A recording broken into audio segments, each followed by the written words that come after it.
welcome to part 2 of our budget analysis of the 2019-2020 budget. As I said before, we will examine the service delivery part in greater detail. Now, I'm going to pick out 3 or 4 examples to highlight how the numbers have been tallied and what the impacts are for the local government sector and our initial analysis. When we analyze those policy initiatives, we used 5 criteria. The first criteria we use is that does it represent, is it good for the economy? Is it good for the Victorian economy? The second criteria we used is it equitable? In other words, does it address the needs of the most vulnerable people in our society? The third one we used is environmental.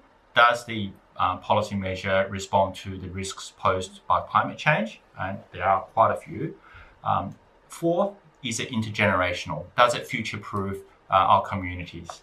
And the fifth one is financial. Does the numbers stack up? And does it represent value for money? So using those 5 criteria, we're going to go through a few of the budget measures and see how they stack up. The first one, if you look through the service delivery part of the budget, is the Solar Homes project.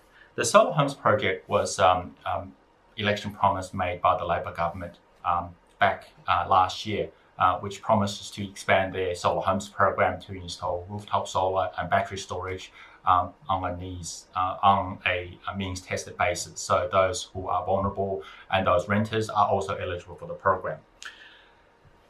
What we see in the budget is that the state government has allocated in the 2019-2020 financial year $135.1 million for the program.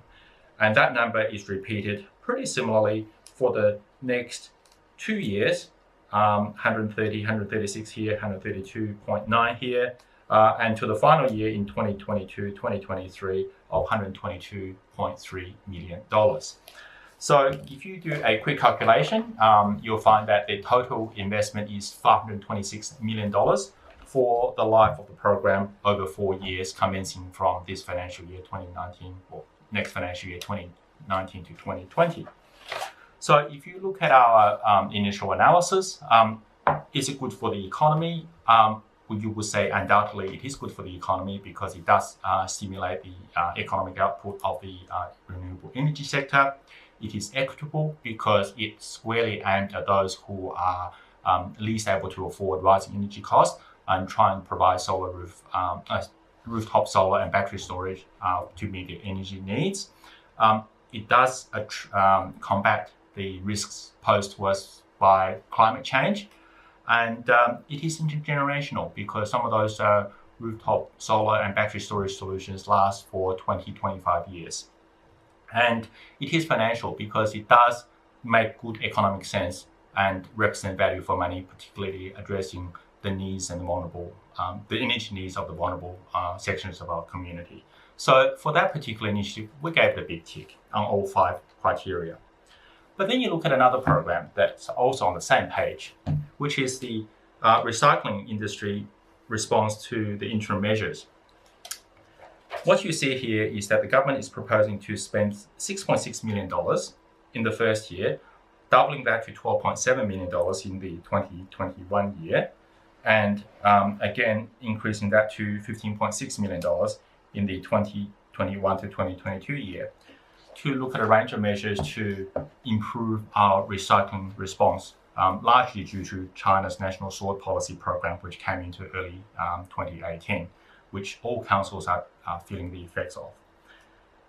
If you're looking at that particular policy initiatives, you look at it saying, is it good for the economy? Yes, it does address some of the issues that's out there, but the actual problem itself far exceeds the money invested into the program. $6.6 million in the first year to address the recycling issue is probably a drop in the ocean.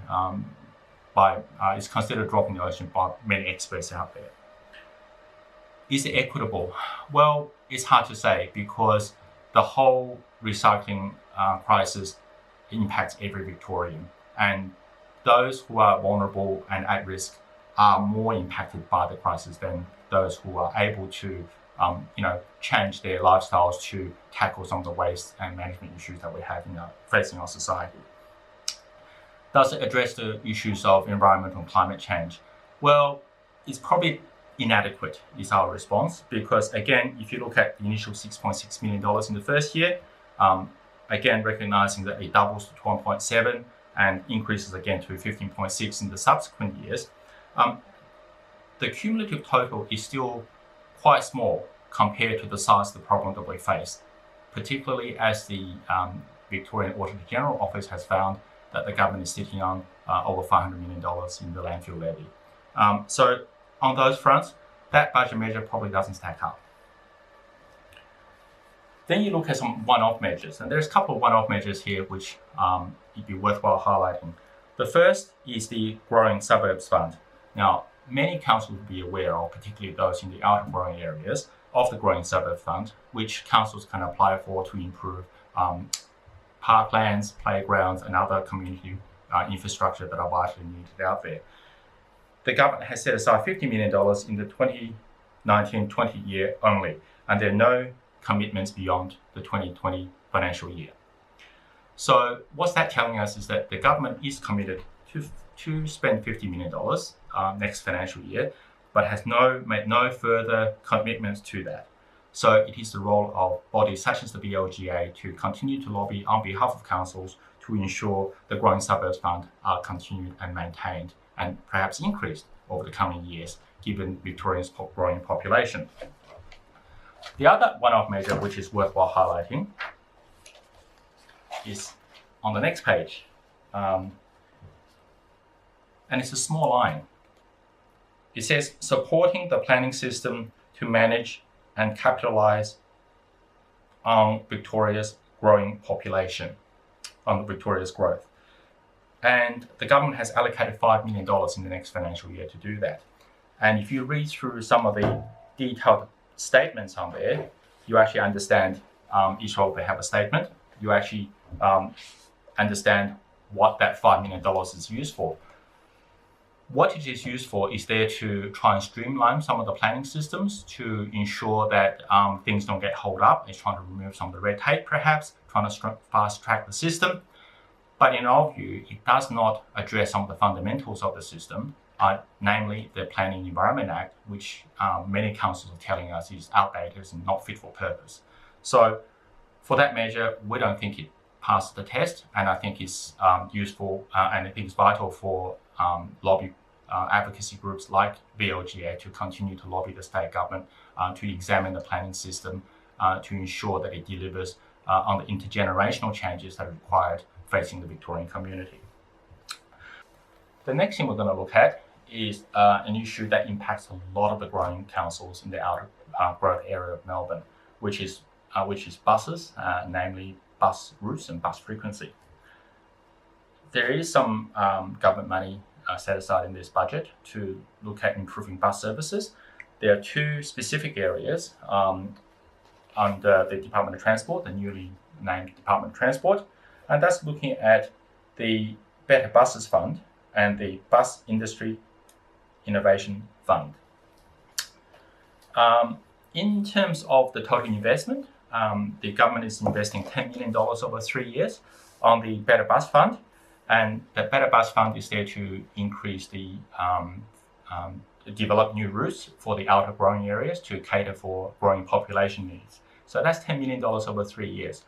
Probably not a lot of money considering how much growth is happening in areas like Tarneit and Wyndham, in places like Cardinia and so forth. Then government is spending $20.4 million in the Industry Innovation Fund. And that's to improve things like network frequency, is there to improve safety, is there to improve driver support. Again, if you add those two measures up, that's $30 million over 3 or 4 years, which when you look at the size and the scale and the complexity of outer suburban transport, public transport particularly, it is not adequate to address some of the pressures that are faced by councils in those areas, especially when you compare other modes of transport, such as the $15 billion required for the North East Link and other rail loop and the level crossing removal works, which again counts in the billions of dollars.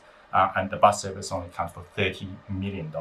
So the scale of the problem and the proposed solution don't quite fit and match up.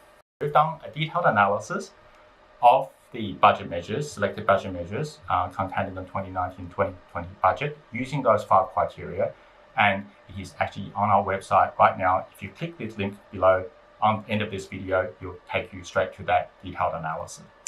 Thank you for watching, and I hope you managed to get something out of the 2019-2020 state budget.